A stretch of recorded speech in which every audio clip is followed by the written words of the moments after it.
And welcome to the WAN show, guys. The show where we talk about technology and whatever. Screw it. If you guys are watching this, you probably know what we do at this point. We've been doing this for like a year. More than that. More than that. Quite a bit. Yeah.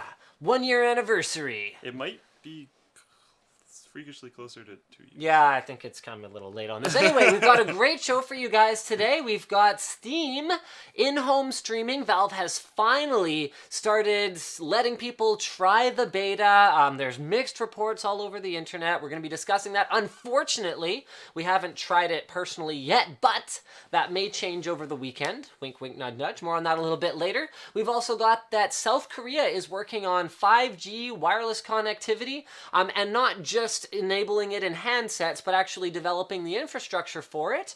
So more on that later. I guess this is the teaser, so it's all more on that later. Although I'm not saying that anyone is a moron. I'm just saying that the information will come later, and there will be more of it. What else we got? There's a candied attempt at trademarking the word candy. Only a few people will understand that. And Nvidia, the black is back. We'll talk about that more later on as well. Yeah, what does the black is back even mean?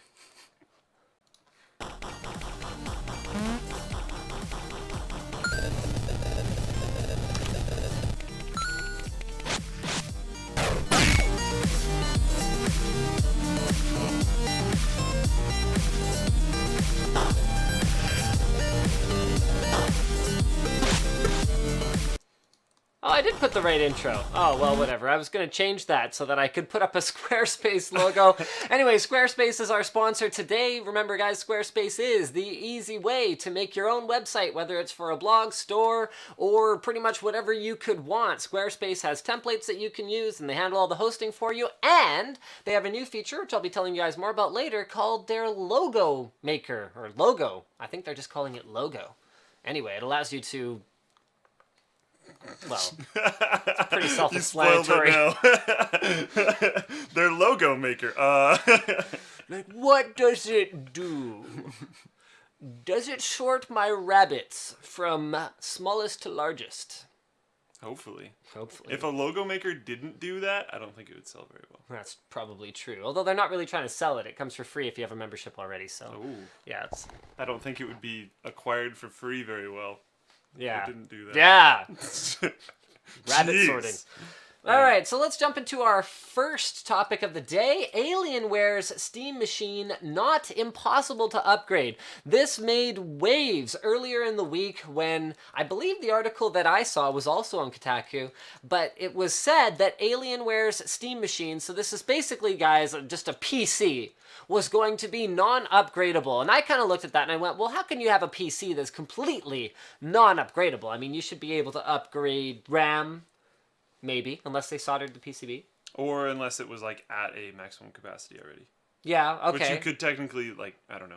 Unless it was already maxed to the spec of the motherboard. I mean, you should be able to upgrade your drive. Even consoles, even the PlayStation allows you to upgrade the drive on it. So I was kind of looking at it going, okay, so it's not upgradable. Anyway, Alienware has come out and they have clarified it's not completely impossible to upgrade. We just don't really recommend it. It is smaller, and upgrading the internal components will not be as easy as compared to other platforms. But we will not prevent a customer from upgrading, is what their general manager, Frank Azor, told Eurogamer. So I guarantee you someone will do it, at least just to prove that they can. But that person would have to buy an Alienware Steam machine in the first place. That's a good point. Can you think of a good reason to buy a Steam machine? I've talked about this in a few, I think at least two. I'm not sure exactly how many of my videos at CES, where I would cover something at a booth and I would be like, this would really be cool to put in your own built by yourself Steam machine because you don't need to go buy one. I mean, is this the whole console versus PC conversation all over again? My favorite thing about it too is that everyone's like, oh, but the Steam machine's not competing with consoles. Oh, come on. That's not what it's supposed to do. We all love each other. Like, yeah, no, it's there for a point. No, you can and don't. I mean, it's interesting, but like What about people who buy pre-built PCs and prefer to just have something delivered to them ready to go? I mean, installing SteamOS might get easier later, but right now it's a bit of a pain in the ass. candy rather. So could you recommend to anyone with a straight face to buy a Steam machine? Yeah. Like a pre-built one? Like an Alienware? If there was, like, literally no one to build it for them. But I don't know anywhere that there is no one to build it for you, because places like NCIX, and I know of a lot of other small computer stores as well, will just charge you like $50 and then build it for you. I mean, it might be okay as long as, motherboard and power supply, I guess, are going to be the really challenging ones. So while you might be able to squeeze a small RAM upgrade or a drive upgrade, or even an intergenerational CPU upgrade, assuming thermals are okay, Yeah. you're not going to be upgrading it in any significant way. Anyway, Alienware just suggests you grab an Alienware X51 if you ever actually think you might try to change anything. Or you could build your own. Or you could just build your own. Which is, probably the better way to go, in my opinion. Which brings us to our next Steam machine topic. Man, I'm so excited for SteamOS being not beta anymore. Yeah. Although I would settle for beta at this point if they were willing to give me the in-home streaming beta. Are you properly set up? Am I properly set up? Yeah. I could be very easily. My Steam machine is downstairs. All I'd have to do is your Steam account Yes. in the group and stuff? Yeah. Okay. So guys, why don't we just do a quick run through of what in-home streaming is? So it's Steam's counter to Nvidia's game stream technology, or really any other local streaming technology, except much more open and much more flexible. I mean, from the very start, it's running in Linux, so it's inherently open and probably going to be quite, hackable and play-withable. And then next up, Valve is coming right out and saying, look, we want you to run the streaming service on anything that can possibly handle it, or anything at least that can run Steam. So that means if you wanted to stream from your desktop PC down to a little tiny Gigabit bricks on your TV, you could do that. If you wanted to stream from your desktop PC to your laptop, you could do that. If you wanted to stream from your laptop to a tablet with like a controller plugged into it or a Bluetooth controller on it, you could do that. The idea is anything that can run Steam can wirelessly beam a game or wirelessly receive a game and then send the controls back the other way. So they've released it as a beta, and the verdicts are kind of rolling in, although it's very much unfinished at this point.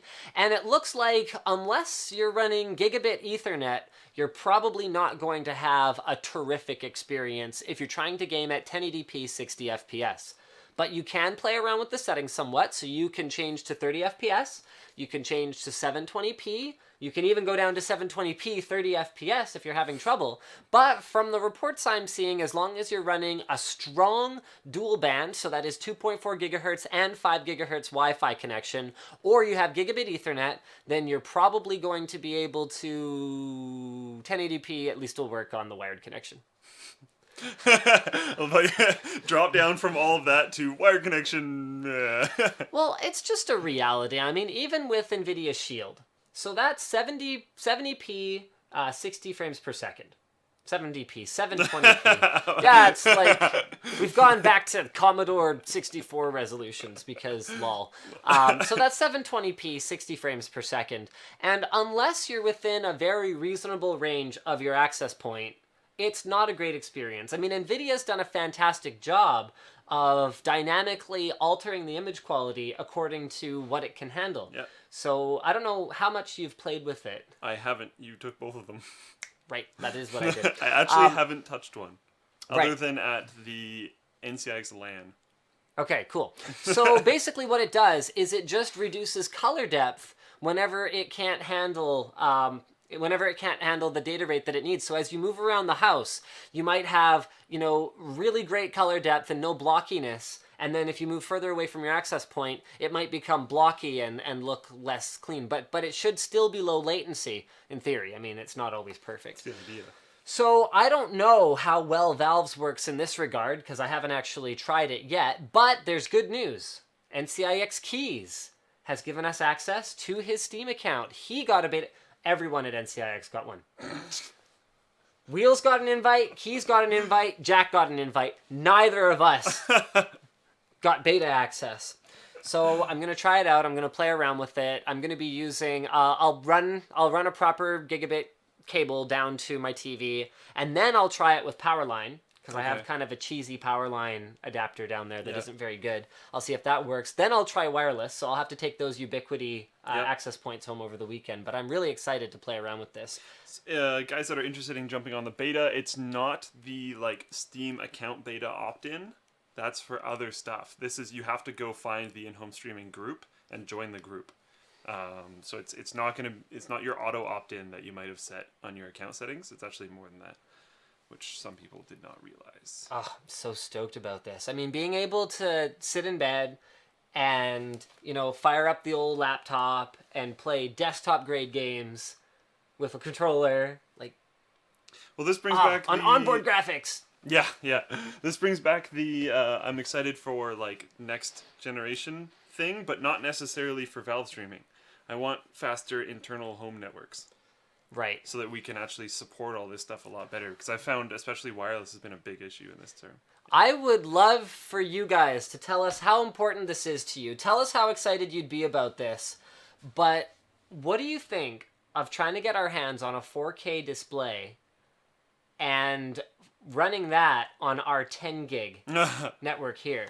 Because here in the office, we have a 10 gigabit internal network. We're using direct attached copper with SFP Plus modules that are built right into them. We have a 10 gig switch, and we have a few 10 gig. I have still another adapter to spare that we could throw into the Steam machine and get that fired up. Well, I was thinking we should do like a big roundup, so we can just add that as the like extreme ridiculous level of the roundup. Because we should have like a netbook and a bricks and a gaming laptop and a medium desktop and a big desktop and like a 4K setup. That sounds like way more work. Well, we can exclude some of those. Ah, but like okay. what I mean is like have a range of stuff and show that it's probably mainly network that actually matters. Right. I mean, one other thing I was even thinking about already was like, okay, MacBook Air has Thunderbolt. Remember that Magma external Thunderbolt PCI Express enclosure? You throw a 10 gigabit adapter in there, all of a sudden you've got 10 gigabit to 10 gigabit to 10 gigabit. You've got a full 10 gigabit link between a gaming desktop and a Mac, which can run Steam. Yeah. So once I actually are you trying to Steam, like justify the purchase of a MacBook, or like what's the point? Does Debian support Thunderbolt?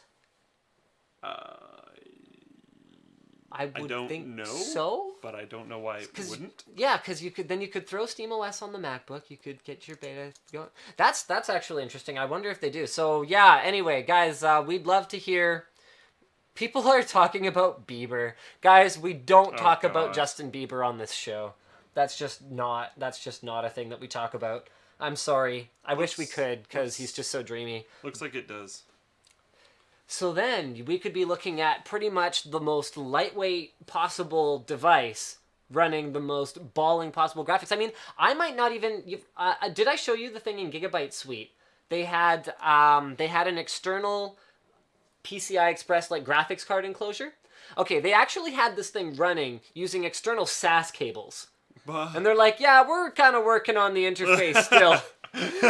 They had a computer. Did it work? They had a computer that had like holes drilled in it. Nice. And like SAS cables running out of it to like this external enclosure. They're like, yeah, it was working. That's sick. It was running. That's cool. So they're like, yeah, we're working on the interface. We might use like Thunderbolt or USB 3 or something. I'm like, yeah, you better do that. Because this is not a good idea. Hey, maybe people could actually use the water cooling holes in their computers if they like didn't want to put a graphics card in their desktop for whatever reason. SAS PCI Express card it was a proprietary interface card. Nice. To SAS cables to external box. It's like ridiculous. Just why? But it would be cool. I don't know why, but it would still be cool. So anyway, this might have gotten to the point where I just don't care about that anymore. Because if I could just have one device in my house that can stream to anything in my house, then why would I want a dedicated hard line between that graphics card and the other thing? So before that thing came out, it now doesn't really matter. Yeah, and the stupid thing about it is everyone's been teasing these external graphics card enclosures for so long, and now we've gotten to the point where it might just not matter. I mean, this is my problem with the new Mac Pro. It relies on this non-switchable, non-networked interface. It relies on a point-to-point connection between device A and device B. To me, that is not the future. That is not the connected home. That is not the connected life. That's not the Internet of Things. That's not what it's about.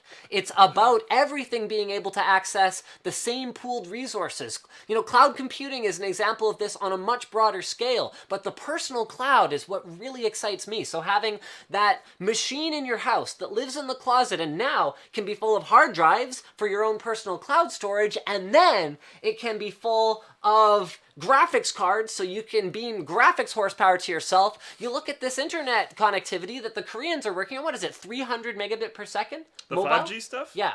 No, it's gigabit. Sorry. What? How much? Gigabyte. I must have been looking at the wrong thing. 1 gigabyte per second? Yeah, they want you to be able to download a movie in a second. And they want you to be able to access the internet on a 500-mile-an-hour bullet train. Okay, so there you go. 1 gigabyte per second connectivity. If they can get the latencies down enough, and remember, guys, we sort of, you know, freak out about input lag and about latency a lot. But consider this for a moment. I can ping Nvidia's game stream servers at, I think it was about 35 milliseconds. And that's from hundreds of kilometers away. I'm well north of Santa Clara. Okay. On a wireless connection, you might be able to achieve, let's say in the future, a best case scenario, if you could achieve 30 to 50 milliseconds of ping, that might be doable. A TV will often have in excess of 30 to 50 milliseconds of input lag. Consider that. If you can game on a TV, if you could have a nice low latency display on a device like a Shield or a phone, and pretty much the only delay left was that network connection, you could actually have, and if you had faster home internet, so we've got fiber here now, so even, you don't need a ton of bandwidth, you just need a consistent connection. So between fiber and having a consistent wireless connection, you could actually be looking at beaming your cloud storage, your cloud computing to yourself pretty much wherever you want. That is the future, not an octopus of, you know, Thunderbolt cables coming out of one box, however beautiful and small, and actually quiet. I finally had a chance to see a new Mac Pro in person, and it is phenomenally quiet. I got to give them that. Anyway, I don't think so. The 5G technology that they're showing off can beam gigabit per second over more than gigabit per second over a distance of 2 kilometers. Unbelievable. Here, why don't we launch into that? Just because I think I'm pretty much done with Steam in-home streaming, and you know, candy you, Valve, for not including us in that. Super unhappy. But at least I get to try it. Yeah, that's a good point. This won't be ready for commercial until about 2020, and they're going to do like testing of it. We're not talking about in-home streaming. We're talking about this, which you guys haven't seen yet. South Korean 5G. I wasn't sure you were up yet or not. South Korean up. 5G. Are you candy? Which will be ready for testing, like I said, in 2017, and ready for commercial service in 2020, hopefully. This is a bid for Korea to try and get more on the network infrastructure side of things. They've been really, really big, obviously. Samsung, LG, stuff like that. Hold on, just a sec. Which you guys haven't seen yet. Sorry guys. I wasn't sure you were. I got this. South Korean 5G. Yeah. Was that running the whole time? No. I've been monitoring. Okay, yep. cool. Don't worry, it's all good. Okay. Sorry, talk about this. So $1.5 billion on movie in a second service. Yeah, and this second service was tested a lot by Samsung, and Samsung was able to beam faster than, like I already said, faster than gigabit per second for 2 kilometers. This would enable people to access it on bullet trains going faster than 500 kilometers an hour, which is ridiculous. I might have said 500 miles previously. It's 310 miles an hour, 500 kilometers an hour. That's absurd. Right now the cap is 300 kilometers an hour. Yeah. So to put this in perspective, guys, 1 gigabyte per second after, overhead, the quick and dirty conversion is 10x if you want to get to gigabit. So this is effectively as fast as a Thunderbolt connection. And obviously not every individual user is going to get that kind of data throughput all the time. And much like that test they were doing in London, this is a proof of concept right now. By the time it gets rolled out to mass market, we could be looking at much lower cost infrastructure and sort of that 80-20 rule. Yeah. How can we spend 20% as much as we did on that research project and achieve 80% of those results, or even 60% of those results? But either way, if I could get anywhere near that, if I could get 100 megabytes per second, that would be gigabit speeds on something like this. Now we're talking. That's still insane, like absolutely insane. And the whole idea of this is Korea's saying that with 2G, 3G, and 4G, they saw a national boost of just like everything. Like national growth was just better with those infrastructures. So the idea with 5G is we're going to do that again, and the idea is that they're going to be producing network infrastructure. So right now they're really big in the mobile handheld game, but they want to be really big in the infrastructure that goes behind pushing data to those. They expect to see 20% of that telecom infrastructure by 2020, and I think they're running at about like 4.4% now, so it's actually a huge increase. And given how quickly mobile is growing, that 20% Probably really smart. could be a lot more than 5 times or 4 times what they're doing now. Yeah, exactly. Yeah. That's pretty crazy. Samsung was able to do it by harnessing millimeter wave bands, which were apparently a huge issue. Tell me something. And I'd love to hear, you know what, let's do a Twitter Blitz. We don't do those enough these days. That's true. A Twitter Blitz, guys. Would you consider moving? Like, let's use South Korea as an example, okay? Would you consider packing your candy and moving across the globe for better IT infrastructure? If you were living in somewhere with like basically craptastic internet that you're paying way too much for, would you go, okay, I'm willing to do what so many immigrants have done the other way around. I'm going to talk to the North Americans out there. You know, the people who just drop everything and come to this, you know, the new world, so to speak, to make their fortune. Would you be willing to do the opposite? Would you be willing to move to South Korea to get much, much better internet and television service and, you know, mobile broadband and, you know, access to better handsets and all that kind of stuff? Are you a technology-enabled lifestyle enough person that would matter enough to you to move? Would love to hear from you guys on this. How about you? Personally, yes, but I think ours is at least good enough that I'm not there right now. What if, okay, because define good enough. It's good enough for what we do with it. Yeah. It's good enough for email. It's good enough for streaming low quality video, but nothing, you know, 4K or anything, obviously. What if by moving to, okay, here, so stay with me. What if 2020 rolls around, okay? Oculus is wireless. Hold on, just you know you're gonna win with this. Hold on. Okay, so Oculus is wireless by this time. Dirty. Okay. Valve has released Steam for Android. Okay. Okay. And you could literally be sitting on a train, playing a game on a bullet train, traveling at 500 kilometers an hour. Maybe faster than that by then. Playing a game that's running on your desktop at home with full 4K graphics. Would you move for that experience if back here in North America we're still on 4G and we're like figuring out how to play like Netflix on our phones still and dealing with you know, bandwidth caps? I could see that. I could actually see that. Maybe not for the bullet train thing, but there's 1,000,000,001 other examples that could work. Like, and the bullet train one's not a bad example. It's just that would be pretty cool because there's stuff like people were talking about the Valve holodeck. Mm-hmm. Like if that kind of by 2020, like they're talking this kind of stuff should be consumer, not necessarily the holodeck, but like Valve is saying that that VR should be consumer ready and good, like actually really good, and that's Valve saying it should be good in the next like 2 years. Right. It's not 2020. It should be freaking epic by 2020. So it's the possibilities, all the possibilities. So yes, probably. Because VR, I'm kind of really liking the whole VR thing. All right, let's go ahead and see what the folks on Twitter think. Johan says no because porn is censored in Korea. That's actually kind of a valid... Hotspot Shield. Yeah, actually, speaking of show sponsors, Hotspot Shield is not our sponsor today, but you used Hotspot Shield in Korea, right? Yep. We could not access any Google services for some reason in our hotel lobby. And we didn't have Wi-Fi. We didn't have mobile connections at the time, so we only had Wi-Fi possibilities. And we had to sit in the hotel lobby and somehow communicate with each other. So Hotspot Shield, Google services, yay! Anyway, there you go. Had a plan to move to... someone was apparently already thinking about it, but we don't know who it is anymore. Where'd it go? Oh my goodness, what happened there? I don't know. Oh, okay, here we go. Emo Polar Bear had a plan to move to Sweden for better IT and education. Oh, that's my friend. I know him. Dartel figures, nope.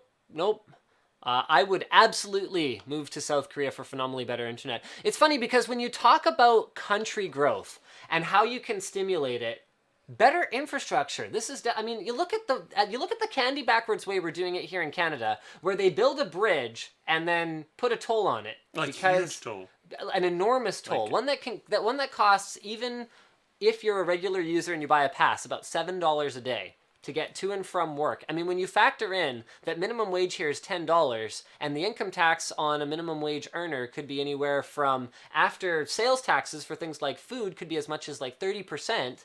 We're talking about an hour of your day, an eighth of your day, if you're a full-time laborer, just to cross a bridge. That doesn't even factor in gas and whatever else. If you're expected to drive a car, which if you're in that municipality, you pretty much have to, because the public transit here is terrible. I've changed how I get over there. I know. I go in different routes because it's so expensive. So, and people are like, "Oh, it'll save on gas because you don't wait in traffic that much." That's the candy backwards way of doing things. You give people things that they need. I mean, the Romans had this figured out. You build roads, and the economic advantages will come. No, we're like, well, no, you have to pay us for the road after we build it. Anyway, so South Korea is investing. They are making their country a better place to live, and we're seeing it in the responses already. Yeah, I would move to a country that offers better infrastructure and better services. Anyway, so slow grow figures, yes. Peter figures, I would if I had the money, and candy is trademarked. That copyright infringement. Yeah, no, they're trying. Yeah. I wouldn't move, but I would keep it in mind if I was ever on a trip near there. I would totally move from America, says Mitch. Nope, in Ohio, I got what I need. In Singapore, there's already 1 gigabyte per second plans, not for mobile. That's not what we're talking about. Yep, yes, no, unless they're willing to lower prices, change piracy laws, and have a government like ours. # democracy. Lower prices on what? I don't know what their government system is because I don't. No, I wouldn't, but I would appreciate if the Canadian ISPs would get their candy together. Yeah, gotcha. If I could still speak English, then yes, that's an interesting point. But this is like, it doesn't necessarily have to be Korea as well. I think the question is more, would you move? I did specifically say Korea, though. Did you? Okay. Yeah. Okay. I'm sure would. Can't get enough. Even willing to pay more. They just won't give it up. Not unless U.S. became more terrible. Okay, that's from David. I would move from Germany to Korea for internet. Wow, look at that. No doubt, I would jump on the next plane. This is a lot of people saying yes. It's actually a little bit more people saying yes than I expected. This is a lot more than I was expecting. Chance asks if I've heard about Limelight Pi, and asks to talk about it. We were actually discussing that earlier this week. It's not one of our topics for the show today specifically, but we might as well talk about it a little bit. The last time I tried Limelight was over a month ago, so I don't know if what I'm saying is valid anymore, but it's a terrible experience. This was using an Nvidia Shield, and then I also tried it on an HTC One, which has a Qualcomm processor, so it should support the H.264 hardware decoding that is required for the best possible experience, and it just wasn't very good. It was extremely laggy compared to Nvidia Game Stream, and I'd be willing to give it another shot in the next little bit here, but basically what Chance is asking about is sort of a movement right now to use Limelight, which could be used for game streaming and already kind of works, on a Raspberry Pi to have a very, very low power, very small, very efficient game streaming box for it's your actually TV. Really cool, because if it did work really well, I don't know, I haven't tried it at all, and he So tried it cheap. a while ago. Incredibly cheap. Yeah, you could basically strap a Raspberry Pi to the back of every single display you own and have all your gaming horsepower right there. And I think that is the future. Mm-hmm. I mean, oh man. Okay, you already have a wireless Bluetooth speaker in your shower. Yep. If you could have a wireless waterproof game controller in your shower, you could have like a tablet dock, and you could literally game in the shower. I'd be down. I already dance and sing, so yeah, why not so you add might more? as well game. Yeah. I mean, waterproof Oculus. Okay, now we're probably going. I'd probably still do that. Probably going a little bit You could too just far. do like Mario Really? under sea levels. Oh my god. What the candy's wrong with you? Nothing. I like my candy Oculus. All right. Let's move on to our next topic, I think. Speech recognition hack potentially turns Chrome into an advanced bugging device. This was posted on the forum by Fushi, and the original article is by Ars Technica. So I think you had done a little bit more looking into this than I had. So it's not like, if you just skim it real quick, it's not quite as bad as it first looks, because what happens is you have to go to a website and tell that website that it can use your mic. The problem is it's not disabling it when you tell it to. So you tell it to disable your mic, you go to a different website. That website then has to have a pop-up that you have to not close, and then it can record what you're saying because that pop-up's there and can record it. But like the amount of times that series of events will properly happen is, I don't think, very high. Although it is still a serious problem. I'm not saying it's not a serious problem, and I can't believe they haven't fixed it, as they've known for 4 months, which is kind of crazy. They say it's not evil, but it could very easily be used for something bad. And someone other than the person that found it might find a way to run this, say, without a pop-up. The second you remove the pop-up or pop-under, I think becomes a much bigger deal. Yeah. Because the second there isn't that thing that everyone has trained themselves to automatically close immediately, it's like way more serious. Because there's going to be a lot more websites where they're voice activated. Google now, if you go to Google's homepage, has their voice activation button not there, maybe on Chrome.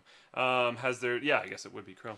Has their voice activation button. So people that are searching Google based on voice, that's now a thing. And then if it wasn't a pop-up, it would be a lot easier for that to happen. There we go. Yeah. Here it is, guys, in case you haven't seen it yet. So the voice activation button just on the right side of the search bar. So if he presses that and Tell then me talks, about the privacy issues associated with your voice record. Oh, I have to click allow. So there you go. You have to click allow. Yep. Tell me about the privacy issues that this voice activation is going to cause. Oh, cost. It was doing so well up till then. It was. All right, so there's something about Google Glass, something about Xbox One. Anyway, that's not really the point of our conversation right now. So I think it's slightly sensationalized, as I think a lot of people freaked out immediately, but I really don't think very many people are going to run up into this, as people automatically close pop-ups, and I don't think that many people are using... Not everyone automatically closes pop-ups. I memean, I think that sometimes you're guilty of this, and I think sometimes we all are, of assuming a level of technical competence that other people don't have. But that's my thing. It's not technical competence, it's people being annoyed. Pop-unders are a completely different story, and what she's talking about in the video is a pop-under, because you might not notice it, and especially with newer... For years, my mom refused to click the X button in the top right. I've never met someone like that in all my tech support years. She insisted on clicking the little line because she was used to, I don't know, Windows 3.1 or something. Where and like even in 3.1 you weren't supposed to do that. Like everything would just be like piled up at the bottom. There are people that exist that do not close pop-ups. But then how many of them are going to have a setup that has a mic where they can use voice activation for search? With a laptop, any one of them. Because that's what I just did on my laptop. All I had to do was click allow once. Have you ever done that outside of that environment?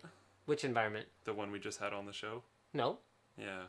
But that's not the point. Like someone, like you could disguise. I mean, okay, you look at scams that you and I kind of laugh at. Your viruses, blah, blah, blah, blah. Click yes now. That is what we're talking about here. Yeah, that's very true. And like it will happen. That's why I'm saying I just don't think it'll happen as much. And because there's going to be such, in my opinion, a small demographic that you can target with this, I don't think there's going to be a crazy amount of websites out there pushing for this. Because when you're making a virus or something, you're looking at I think you underestimate the market of dumb candies that are out there. Dumb candies. Yeah, I know, but like that's the whole thing where people were saying like, oh, there's no viruses on Macs. It's because the market was much smaller. There's more viruses on Windows, not because Mac was harder to write viruses for, but because there was such a larger user base, so your target. So you think is much because bigger. there are so few people with laptops with microphones? No, so few people that are going to actually do this. Like in the example in the video, she goes to a website where you can make a to-do list with your voice. Yes. How many people are going to do that? Not very many. Like how many times is someone going to go to a website? Okay, how about this? What if you created a pop-up that made someone go to a website where it convinced them that their bank needed a voice clip from them for security. That's actually not too bad. That's what I'm trying to say. But then how are you pushing that pop-up? Some other website.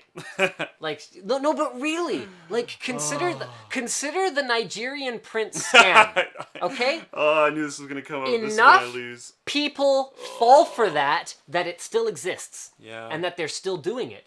Yeah. Enough people actually send money to someone. Never mind just record a voice clip, which is seemingly completely innocuous. This is where I lose the argument. I knew the Nigerian prince was going to come out at some The point. Nigerian prince is like if we had a card game, okay? If the Linus Media Group card game would have the Nigerian prince card, and that would be the trump card, all right? You play the Nigerian prince, and it's all over. Yep, it's done. It's over. I lose. The whole time we were talking, I was like, it's gonna come out at some point, and then I'm done.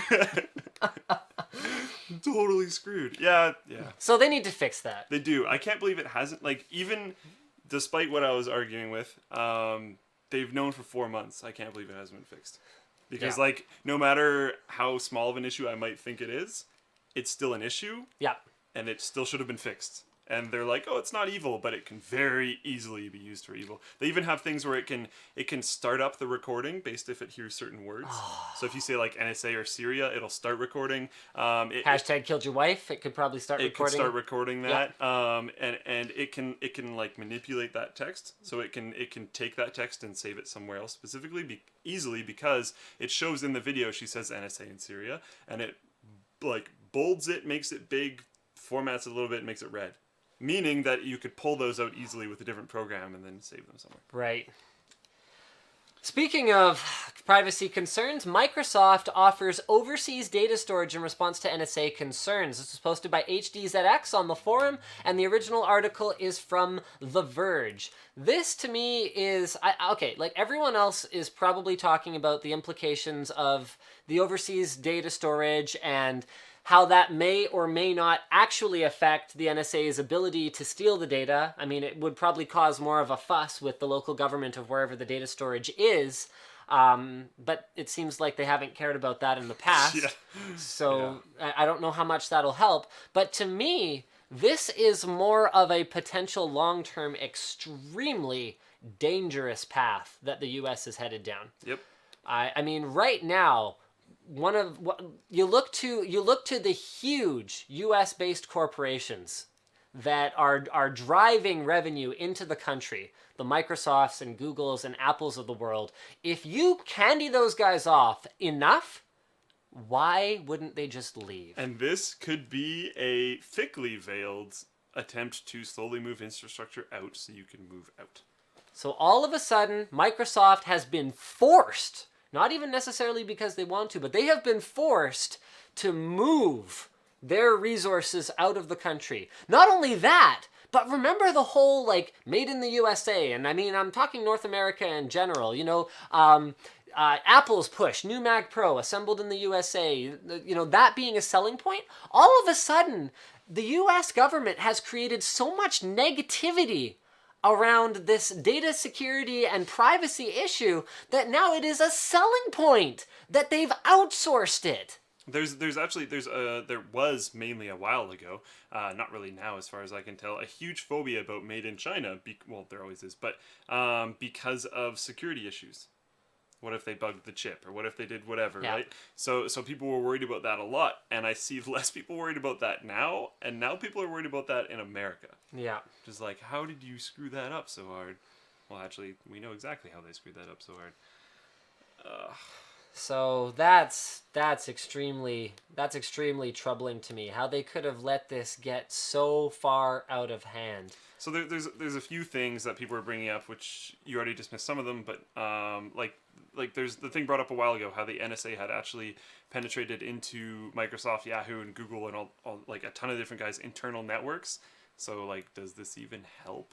Maybe not. They're probably still in there. I don't know. But either way, Microsoft is moving out, and like you said, the biggest thing probably is the fact that they're moving infrastructure out, and they could potentially move. I mean, they would have already needed data centers overseas. Yeah.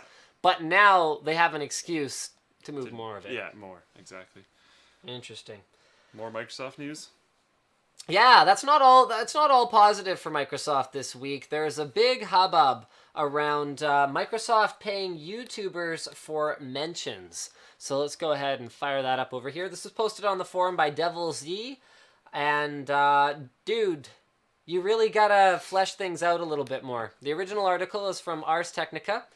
So stealth marketing, Microsoft paying YouTubers for Xbox One mentions. So Microsoft was involved, Machinima, the multi-channel network, was involved, and I'd like to start by saying that we have nothing to do with Machinima, and just because some YouTubers are partnered with Machinima doesn't necessarily mean they're bad people, it just means they might have gotten suckered a little bit. Machinima's reputation among the YouTuber community is quite negative. They've done some pretty shady stuff over the years, including things like perpetual contracts with YouTubers, which are illegal, and then perpetual contracts with underage YouTubers, which is illegal too. So they're both illegal, and then pressuring these people and making them feel like they can't leave and they can't get out.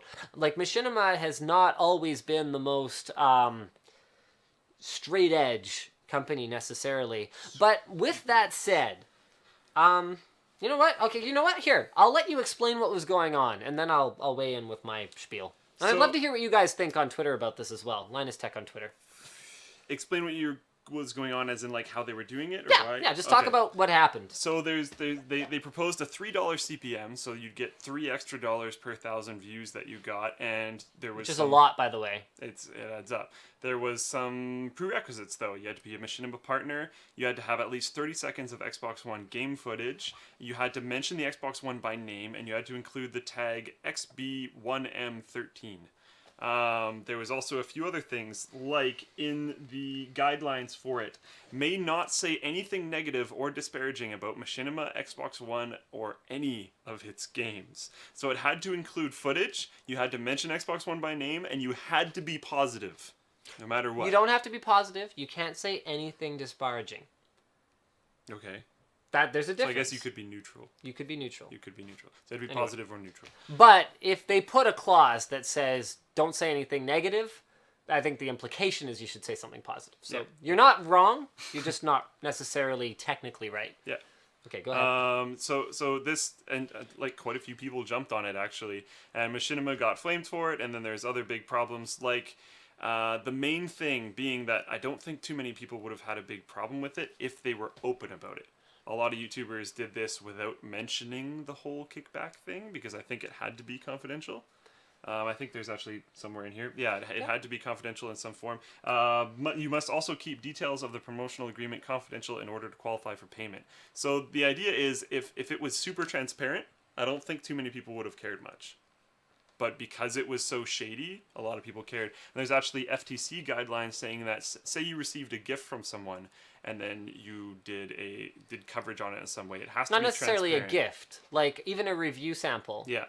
Actually, I don't know if a review sample qualifies. Yeah, I think it does. You have to specify. And this is in America. In Canada, I actually don't have to tell you guys that I got a sample. I think it's implied though, because usually I'll tell you guys I bought it if it isn't a review sample. So yeah, and just then throwing that out there. Extra things like the Oculus review that's coming out, or came out, I guess, for me. I bought that, and then there's a Wii U one coming out soon that was purchased as well. Like, usually, unless it's like unboxing, blah blah blah blah blah, we actually bought it. Yeah.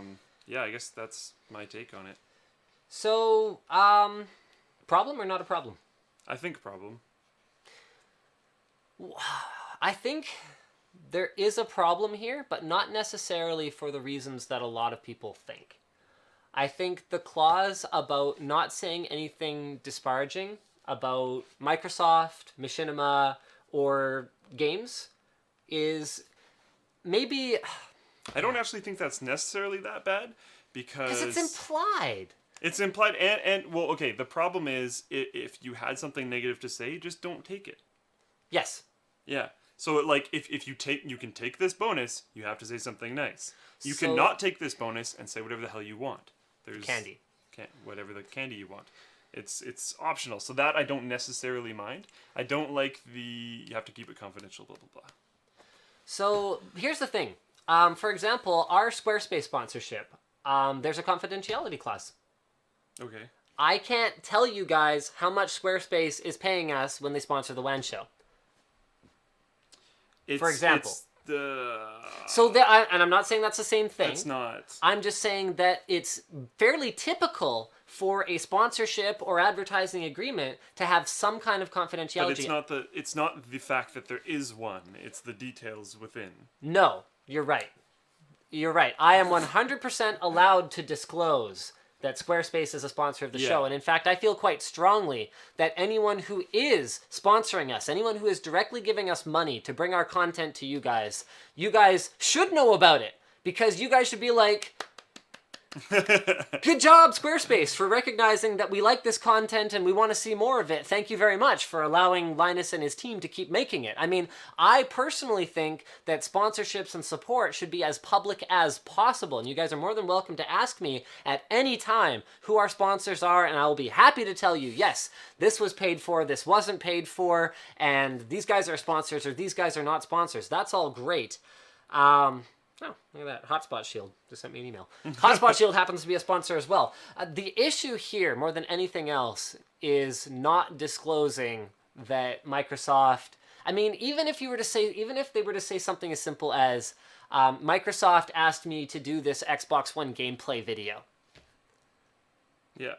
So I want to take a moment to thank Microsoft and talk to you guys a little bit about the Xbox One and show you this gameplay footage. And like the fact that they said it has to be positive doesn't necessarily mean that it's skewing the person's views. The person might have already had positive things to say about it.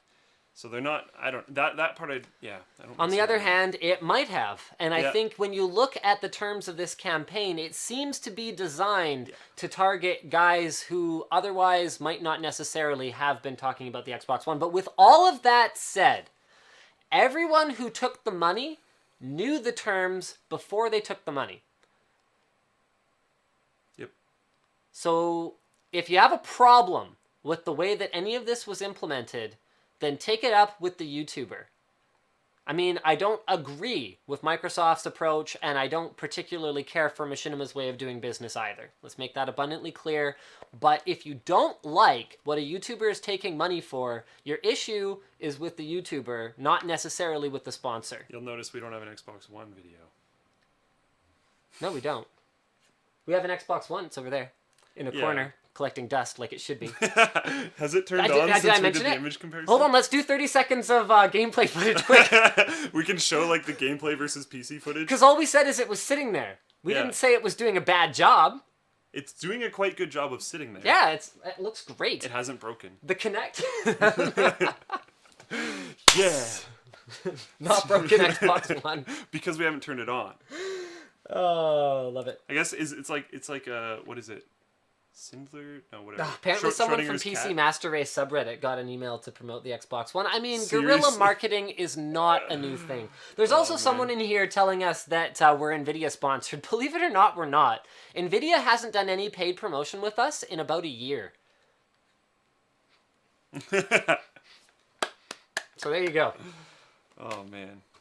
All right, let's move on to our next topic, Speaking I guess. of Nvidia sponsorship. Speaking of it, what's going on? AMD? Oh, yeah, let's talk about... No, let's do the Nvidia topic first. Okay, sure. Yeah, here we go. All right, so we've got an Nvidia topic here for you guys.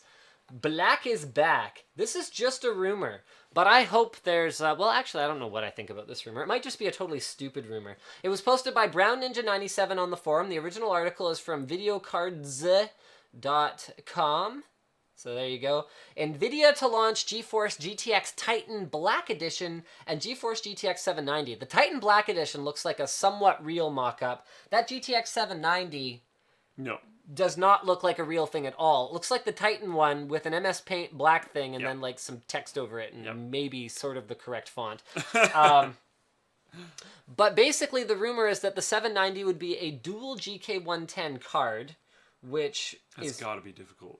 Kind of terrifying. Obviously, it wouldn't have the same clock speeds or all the same functional units. And then the Titan Black Edition is rumored to be a fully unlocked, because remember, the original GTX Titan does not have all of the GK110 functional units. It actually is missing some CUDA cores, SMXs, I guess they call them now. But we might see that card come in with, there's rumors about memory bus, there's rumors about how much memory will be on them, but we might get a replacement for Titan. Because remember, Titan doesn't make any sense for a gamer anymore unless you're running like 4K surround. Now, every single time we say this, and like someone got super pissed on, I think it was Candied. the 780, super candied on the 780 Ti video because I said Titans aren't really gaming cards anymore. Like, super candied, and I was like, man, if you bought it a long time ago and you've enjoyed it this entire time, that's totally fine. I'm not saying that's a bad thing. I'm saying, like, if you're looking into it now and you're strictly looking to buy a gaming card, Titan makes this much sense. Yeah. Unless you need the extra frame buffer. Otherwise, GTX 780 Ti is better in every possible way. And cheaper. Yeah. So a Titan refresh, because remember, Titan is not valid for gaming, but it's very important for CUDA developers or anyone who wants to use the double precision capabilities of the card. So for compute, Titan might still make a lot of sense, and it'd be nice if Titan purchasers could get a fully unlocked chip as well. Yeah. So I don't know if I buy this. Because the rumor says launch date February 2014 to March 2014. But that's Maxwell time frame. Yep. Yep. I find it very odd now, especially with the 790 with like the crappy paint overlay. But the Titan Black Edition, we've seen leaks of that colored cooler before. Yes, we have. So it could have easily just been like, oh, we're gonna turn it, make it vertical, put it in this line, and then yay. So I'm not entirely sure about that. It could be real, and I wouldn't be surprised because when the 780 Ti came out, we talked about, like, why isn't there one with 6 gigs? Yeah. What the heck? So maybe like, that's a Titan Black Edition. Yeah, so I would not be surprised if that one's real. I would be fairly surprised if the 790 is real.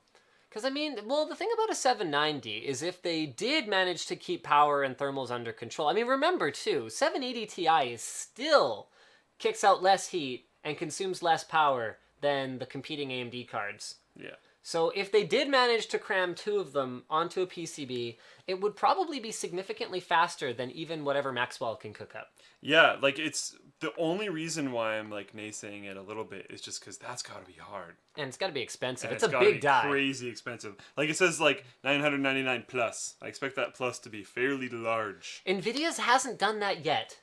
They've done $999 quite a few times in the past. I believe 6800 Ultra was up near that price point. Let me just double check. I think 6800 Ultra was when MSRP at launch. Hold on. Was when the super expensive graphics card thing really happened.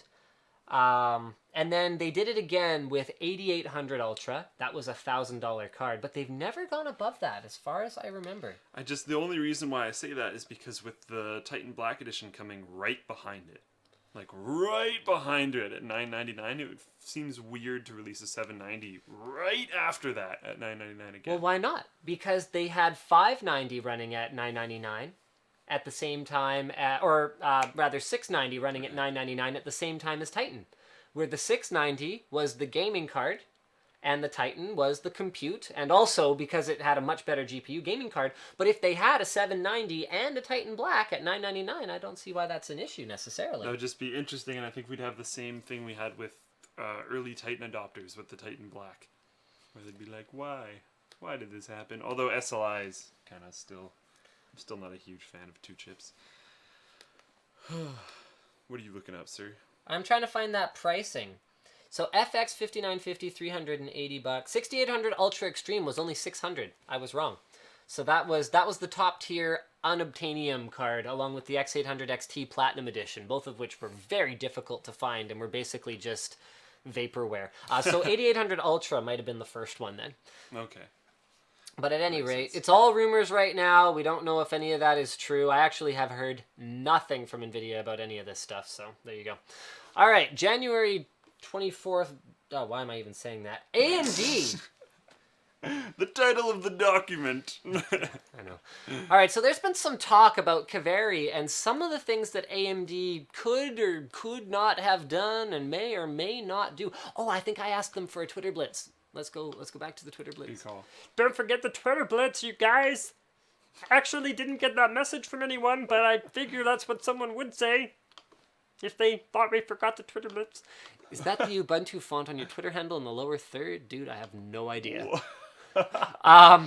Isn't there a law in the US that says paid content has to be disclosed if you receive the item for free? So that for the sake of full disclosure, you have to be like, yo, I got this for free, so take whatever I say that's positive about it with a grain of salt. In Canada, that law does not exist, and I'm Canadian. Although we kind of usually say so anyways. We're not, and we take it upon ourselves to say negative things, even if it was free. Opinions should not be bought. The viewers are the victim, not the... I didn't say the YouTubers were the victim. I said they were the culprit. Them. Yeah. I think you're misunderstanding what I said. Terry says, the issue is that there is such a negative stigma about the Xbox One that it would create more negativity if they were open about this. But it creates even more if they get caught. Yeah. And you know what? It's funny that you mentioned the negativity around Xbox One because it's really, a lot of it seems unfair. It's not... PS4 is not revolutionarily better than Xbox One. Yeah, it's faster hardware-wise, and it does have some advantages. But Sony is every bit as evil as Microsoft. Like, let's not kid ourselves. Sony is the king of proprietary. Oh, yeah. Although Microsoft's whole thing with the chat cable on the Xbox One. The chat cable? Yeah. The Xbox 360 compatible headsets need a proprietary adapter that you must buy from Microsoft in order to plug any other microphone into it. It's pretty ridiculous. And then the fact that the controller doesn't work on PC. Anyway, Sony has a long history. Mini disc, memory stick, the memory units that go into their professional grade camcorders. At every turn, they try to make things proprietary and horrible. So, you know, let's not herald them as a white knight just yet. So, I do... Is this like the fastest car on the road argument, though? Like... The PlayStation isn't necessarily a white knight, but the Xbox is a lot darker. Ugh. They're both speeding. Just one of them speeding a lot more. Dumitru says, please do not underestimate the stupidity of the human race. I try. Xbox is better than PC, says Logan. Good luck with that. Confidentiality... Oh, no. Oh, why do I keep... I don't have enough margin for error here. I need more margin for error. If it were fully disclosed, then absolutely no problem with it being hidden, but that's terrible. Someone should be sued. I don't think lawsuits are necessarily always the answer either. Okay, let's go ahead and go down. Isn't there a law that says paid content has to be disclosed? I don't think so. I mean, it's not like you go to a movie theater and they tell you, like, hey, we were paid to make this. I think sometimes it's implied. Yeah. I don't think it always has to be explicitly said. I think it doesn't. I think it has to be not hidden. Like, it was specifically hidden. Okay, like is product placement hidden? If the main character picks up a frosty mug of whatever ale someone's trying to sell and looks at the camera like this, come on, how many times have we seen that? But if you, like, somehow asked them, they wouldn't say no. And, like, a lot of times you can actually figure out exactly how much money was put into product placement. So it comes down to that confidentiality clause. Yeah, I think that's the problem. So $3 is pretty low for breaking FTC guidelines. Yeah, potentially. Although $3... It's a good CPM, but it's like he said, you're breaking FTC guidelines. Like, if we could generate 100,000 views, like a lot of game streamers can, and pump out, like, 5 videos, we're talking, like, 15 grand for, like, 5 videos, if you can reach 100,000 views with them. I mean, that's This is bad for the consumer, but doesn't it happen all the time? Yes. Seems super shady, but from what I heard, this is more of a machinima bad than a Microsoft one. And that's actually interesting. And like I said, the blame lies not necessarily on one head here. Why tweet you started? I uploaded the video that should have created a tweet, in theory. Unchecked. Oh, bollocks. Oh, whoops. We probably should have tweeted that. It's okay. What do you use for your Pebble watch face? I'm actually a total loser, and I use one of the default ones. I haven't played around with the Pebble nearly as much as I probably should have, and now that they're releasing their App Store soon, I've gotten kind of lazy about it, so I'm just going to wait for that. Also, I have a Qualcomm Talk coming soon, so that'll be an excuse to really dig into the Pebble and really spend some time with it, so I can be properly comparative between the two of them. Google Voice would be cool for online shopping or doing research papers. That's what they want you to think. Dun, dun, dun. Dun, dun, dun. I posted this in the forum about a new cooling option. Now's not really a time for us to be following links and reading stuff. Sorry. 762 ASLR 780. Personally, I'd go 780. Yeah. We're both more single card guys these days. I believe Candy is already trademarked, although Did you run into any issues testing 780 Ti SLI on that rig? I'm just curious. No. Okay. But like a little bit of tearing actually. But tearing's tearing. That's probably just because your frame rate was so high. Yeah, but no driver issues, no game crash, Okay. nothing like that. Yeah, because I mean, our whole single cards are better is sort of based on neither of us having run an SLI setup in a couple of generations now. But then I've built systems for people that requested SLI that have had problems later on. There you go. I'd move. Have you heard about the Intel NUC? Yes, I've heard of the Intel NUC. And yeah, it could be interesting with Steam streaming in mind, just like any small low-power PC. Someone says, did you forget to post that the show is up? Considering we have 3,600 viewers, yeah, no, the actual post did go up. All right, just come over to Oz and get great internet. No, I don't think so. And we're back into the internet debate. So there you go. That was all we really got for the whole Microsoft marketing thing. All right, so let's talk about AMD's potential with Kaveri. So Kaveri, for those of you who don't know, is AMD's new generation APU. So that is a CPU and a GPU fused into one, and now with even more benefit to that than before, because if I recall correctly, Intel was actually the first one with Linfield to ship a CPU and a GPU on the same core, even though they weren't on the same die. There was actually a GPU die and then a CPU die right next to each other with a fast interconnect. So while AMD wasn't necessarily the first one to deliver an APU to market, they are the ones calling it APU, and they have finally justified that with the highest technology APU that we've ever seen, and it now features HSA. So that's heterogeneous system architecture, which means that an APU has 4 CPU cores and up to 8 GPU cores, and AMD's basically going, well, we're going to call that 12 cores now.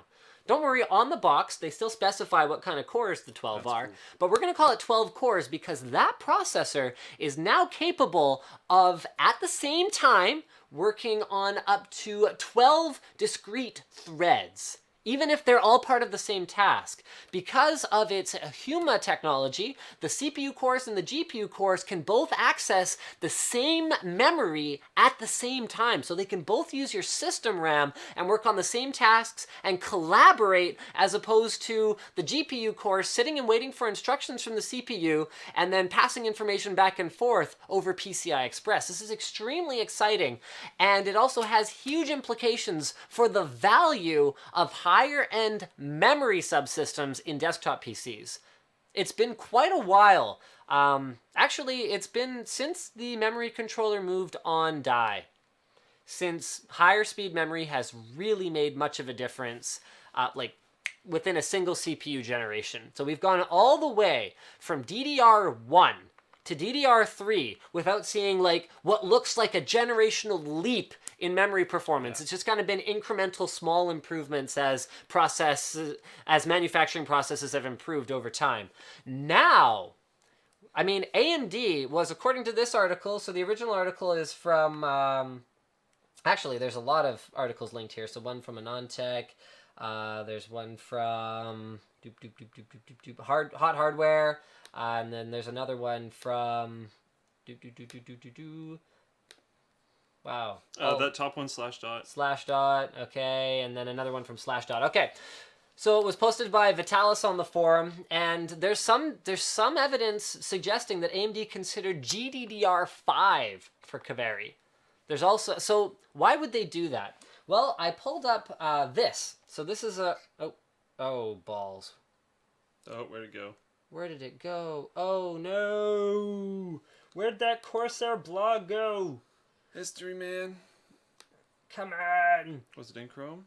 Yeah, it might have been in Chrome. Make sure you don't activate your mic and ignore a pop-up. Recent tabs. Come back to me. Come back to me, recent tabs. Recently closed. Oh no. If you were candy ready for this, we wouldn't be going through this right now. I wonder if, like, how many people get that? Here we go. All right, I found it. All right, guys, so Corsair has an interesting blog showing us the improvement in performance. Oh, right. So I was going to say we haven't seen much of a difference even with things like Intel launching triple channel and quad channel memory controllers. If you go back and look at some of the old reviews back when LGA 1366 and 2011 launched of folks going, okay, well, let's try single channel, dual channel, triple channel, quad channel. Yeah, not much of a difference because latency actually goes up as you add more channels. Whereas the bandwidth also increases, but if those two performance, so higher latency is bad and higher bandwidth is good, and a lot of the times they were almost pretty much offsetting each other to the point where it really didn't make much difference at all. Well, now we could be looking at a different situation. So this is from Corsair's blog, and let's see who wrote it. This is by Dustin Sklavos. So he used to work for Anantech. So he's doing some interesting testing here. So this is memory bandwidth going from 1600 to 1866 to 2133 to 2400. So you can see that the read and write performance, which are the blue and the red lines, so particularly the blue one, faster reads, are increasing as we add more bandwidth, even though latencies are also increasing. And this is amounting to, check this out. Did you mean blue and green? No, that was right. Okay. These are amounting to, check this out. So these are different games. BioShock Infinite 720p, BioShock Infinite 1080p, Grid 2 720p, and Grid 2 1080p. An almost matching line when using the onboard graphics. Wow. So if you could potentially, I don't know, add, and this is another thing that is rumored to potentially be in there, if you could add quad channel memory support, or you could have memory that runs at, 2 times the frequency, we could be looking at onboard graphics that absolutely destroy anything anyone could do with integrated graphics in the past. And you might go, okay, well, Linus, that's very interesting. I guess onboard graphics are kind of cool. But think about this. What about HSA then? So let's say you add a discrete graphics card to your system. That's cool. Okay, you game on that. But what if your Photoshop filters or your Premiere or Premiere or I'm trying a complete blank, After Effects, or whatever kind of pro-grade visual effects program you're using could be accelerated by those GPU cores, and you could increase the speed of them a couple times just by having faster memory. Wow. And considering some of the demos that we saw at the Kaveri Tech Day, we could be looking at, already Kaveri in an optimized environment, which is easier to code for than it has been in the past because it's all compliant with OpenCL 2.0. Already, they're leaving competitors in the dust. We could be looking at a whole new world of performance with faster memory for the first time in a very long time outside of the server space. I think AMD's timing could not have been better because this time last year, all doom and gloom. Will AMD exist in however long? Like, look at their stock levels, look at how much money they lost, all this kind of stuff. And now it's Intel sitting there with a few series of processors being released and people still liking 2600Ks and 2500Ks more than some of the new ones. Myself still running a 2600K and being completely fine and happy with it because I don't see that much of a gain by moving up. Comparing to AMD where it's like, look at all this stuff we're doing right now, and look at all this stuff we might be doing in the future, and look at all this stuff we almost did, and look at all these things we're planning for, and what about these theoretical combinations of things that could be amazing? And I don't know, I see AMD moving much more aggressively in the next little while. Yeah, it's very, very, very exciting. Speaking of things that are exciting, this isn't working. Really? You see why I hate this thing? Touch to click doesn't work.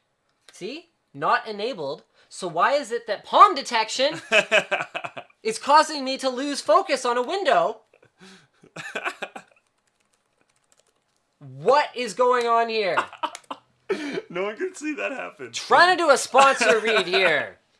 All right, so thank you, Squarespace, for sponsoring the WAN show. I'm in an angry mood, so you're going to get an extremely angry sponsor read. We really appreciate you guys making it possible for us to do this. So guys, squarespace.com is the easy way to create your own beautiful website. They have over 20 templates that allow you to create a website that looks great on desktop, looks great on notebook, looks great on a phone, and any other kind of device you can imagine. That's part of the whole value of it, because making a website that looks good across a variety of platforms ain't that easy. So you can create a blog, you could create a portfolio, a store, a website for your business, all kinds of cool stuff like that. The limit is your imagination. You can use their easy website creation tools, or you can dive right into the HTML, CSS, and Java code should you see fit. But that's not all. They've actually got something new that they asked me very nicely to take a look at, and I was like, okay, template? sure. Candy template. No, not so much. It's a logo maker. So if you go to squarespace.com/logo, or if you just go to their website and go to the menu here, doop, doop, doop, and then go to logos, you will load up the logo maker. So this is actually kind of cool. I created a little logo here, which took me just a couple of moments. So you just key in some text. So it could be like, oops, no, come back. There we go. You can use controllers on PCs. The WAN show. And then weekly Candy. analysis and news. Okay, well, it can't help you spell any better, but what it does allow you to do is move things around. You can take your little logos here. They have a little search thing here. So they have some default ones, and I was actually a little bit confused about this at first. I was like, oh, really? I can have a pig, a diamond, a fish, or like a raccoon. Thank you for the compelling choice of Squarespace. No, don't worry. It's better than that. So you just go ahead and search for symbols. So I punched in tech, and it came up with a bunch of much more relevant stuff. Figures it says no icon now. You know what's funny is I was actually doing this on a mobile connection, and that was working just fine. There we go. Yeah. And there you go. You get like printers and CDs and Game Boys and cool stuff like that. So all of a sudden you can create yourself a little logo. You can change the spacing of the grid. You can move things around.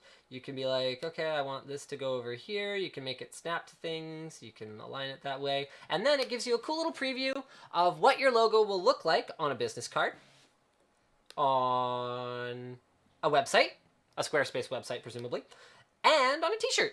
That actually looks not bad, hey?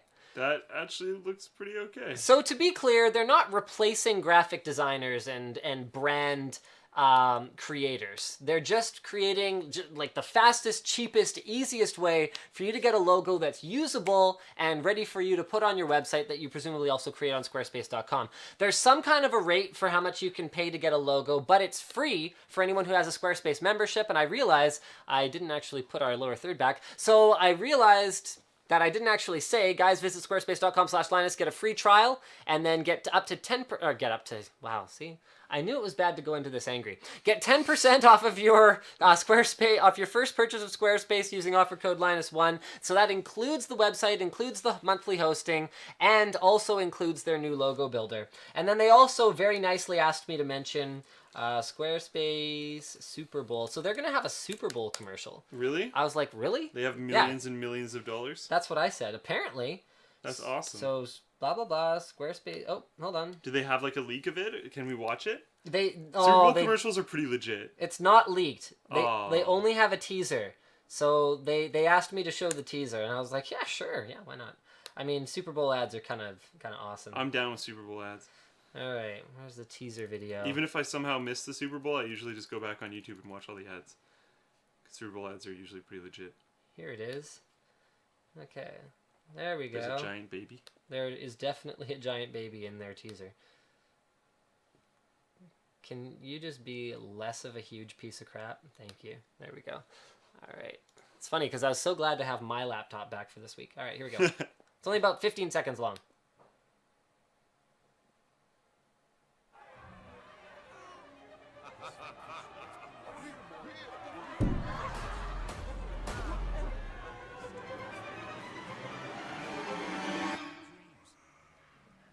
So presumably it's something to do with their whole quest of making the web not look like a bunch of GeoCities websites and like flashing banners and stuff like that. So their whole thing is beautiful design and tastefulness. And that logo creator, like, it's kind of cool, hey? 2 seconds in it, actually looks pretty good. Yeah, it's better than what I could do in Paint. Paint.net.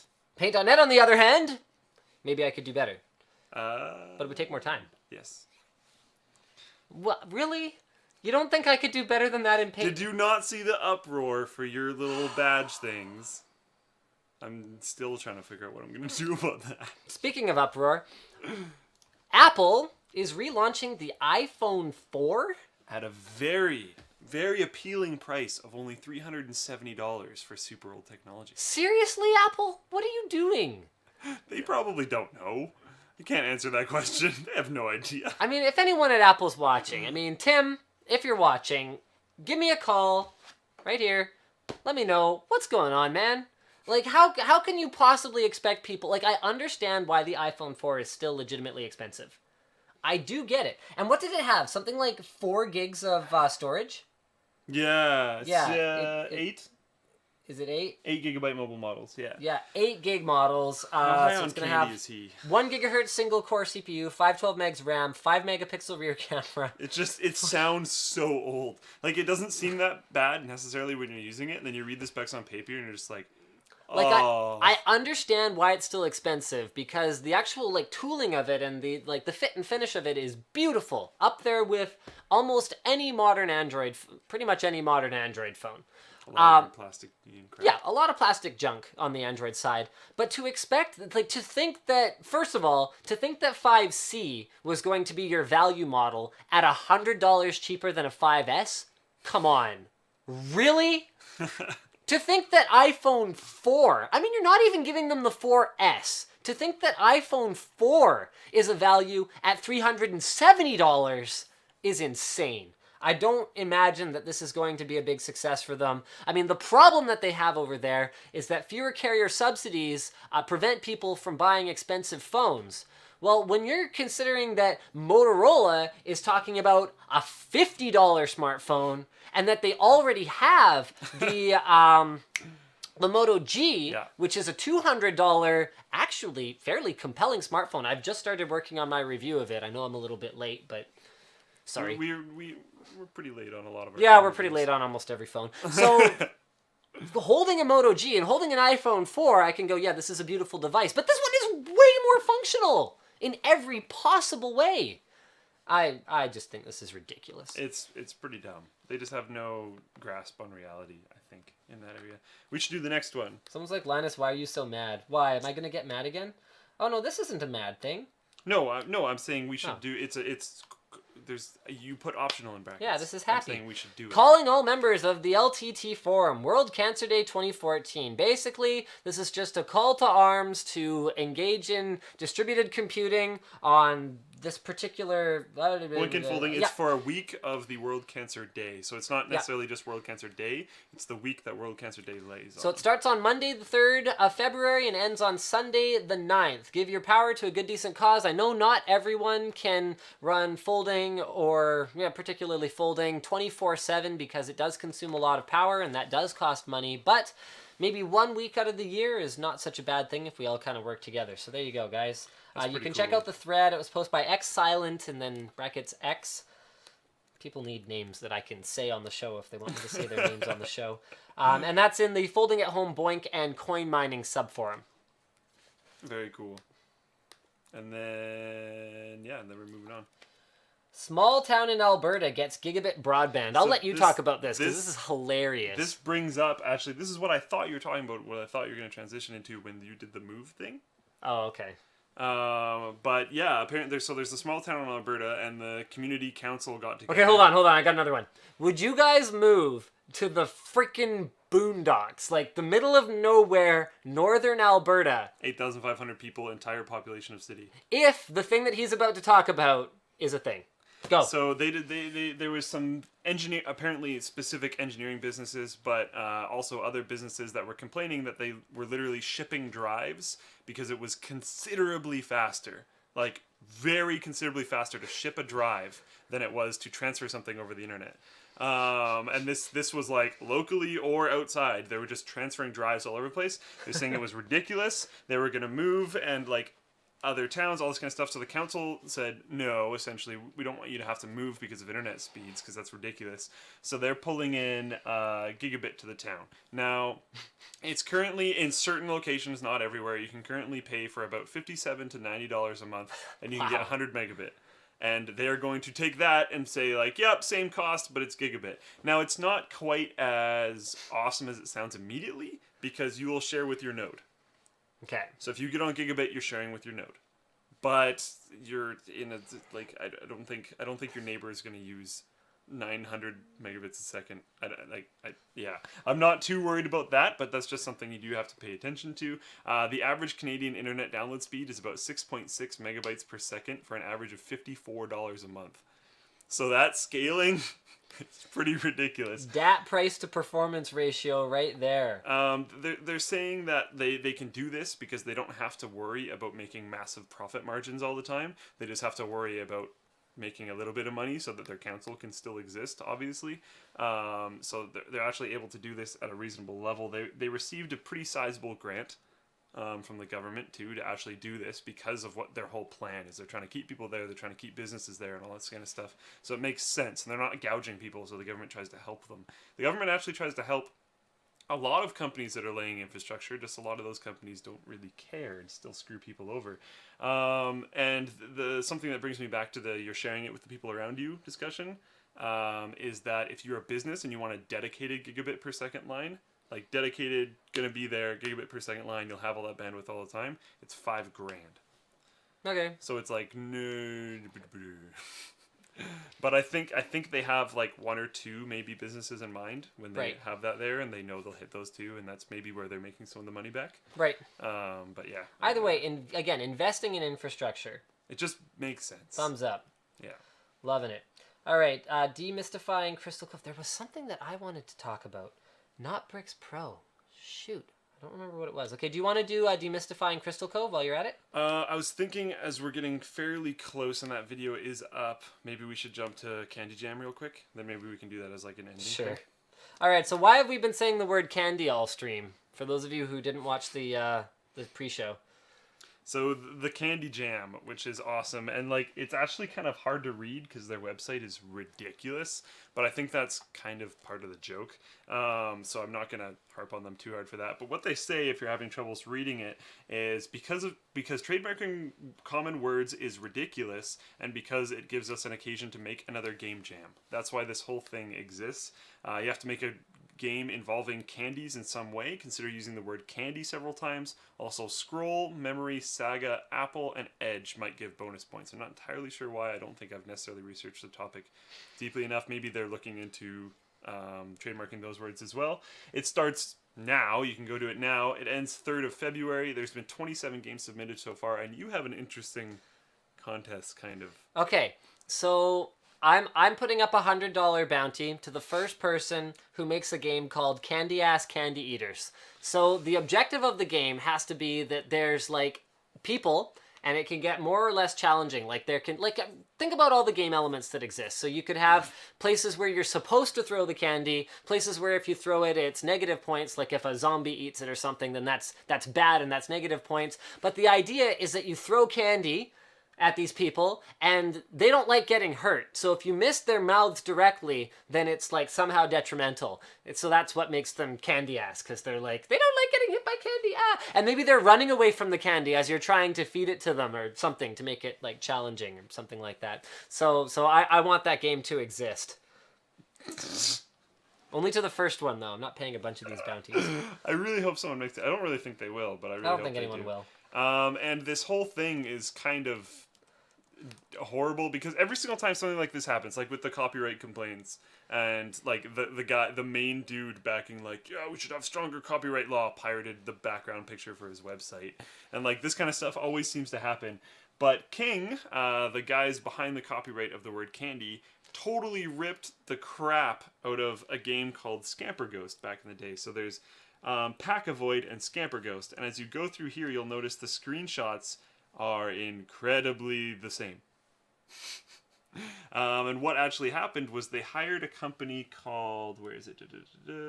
Epic Shadow, very specifically to copy Scamper Ghost. It was like, go copy this game. It was fairly straightforward. The Scamper Ghost guys aren't mad at Epic Shadow because King was in their discussions with Epic Shadow was saying that Scamper Ghost had a signed contract deal with King and then broke out of it, and there's a whole bunch of stuff going on and it was issues, and they were like, yeah, just go copy that game because that'll be the one actually published, blah blah blah. And then Epic Shadow contacted Scamper Ghost at some point in time being like, yo, we thought you guys were the bad guys. I don't know Yeah, so Scamper Ghost is not specifically mad at them. They're mad at King, and they're more specifically mad at King actually because of the candy copyright thing. Right, because they're trying to copyright the word, or trademark the word candy. Sorry, yeah, trademark. To be clear. I mean, I don't think we ever actually said that, which is ridiculous. Yeah. It's just candying ridiculous. That's absolutely candying ridiculous. Yeah. So, yeah, I think it's funny that these guys are being super vocal now about the fact that King has done this instead of previously, when it probably still would have gotten a lot of traction, but they're doing it now because of a copyright that doesn't have something to do with them. I think that's actually really cool. So go play Scamper Ghost, because that's awesome. Well, I think that's it. I had something that I really wanted to talk about that wasn't on the dock, and I kind of thought of it, and then I forgot about it. It wasn't Bricks Pro. I don't know if I want to talk about that much anymore. It was something else. For the Demystifying Crystal Cove thing, the video is out right now, and it has a lot of it. I'm probably going to be doing a long-form written write-up at some point in time, because there's a lot of stuff that didn't make it into the video. And there's actually a clip that was not put into the release video. Oh, what's that? Oh. So Oh. I say at one point in time, like, there are lenses A, B, and C, and I will talk about those more later, and that clip didn't end up making it in, so it made it really awkward. I'm going to try and come up with some way to integrate that, but we can't exactly pull it down and re-release it now. No. So I was thinking maybe I could upload it unlisted and then link people to it on the forum or something. Yep, so I'll probably do that so you guys can get that clip. Or if you come to the after party, I'll probably talk about Oculus even more and take questions and stuff like that. So we can talk about that there. And there will be an after party tonight. I don't necessarily know if I'll be gaming, but I'll be giving away games and talking about Oculus. Yay, giving away games. Hooray. Alright, well, I think I give up on one this. last thing, Oh. actually. One very final last thing. We have a unofficial Linus Tech Tips Star Citizen group. Oh, yes.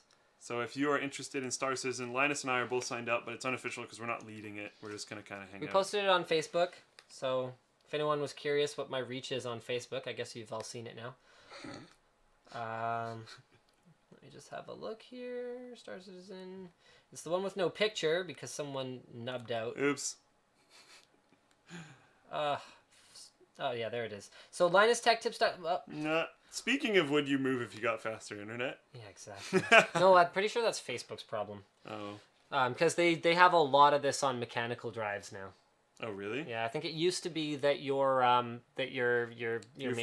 feed was in memory. Ooh. Yeah. And now I think a lot of stuff, particularly images, are being pushed onto mechanical even.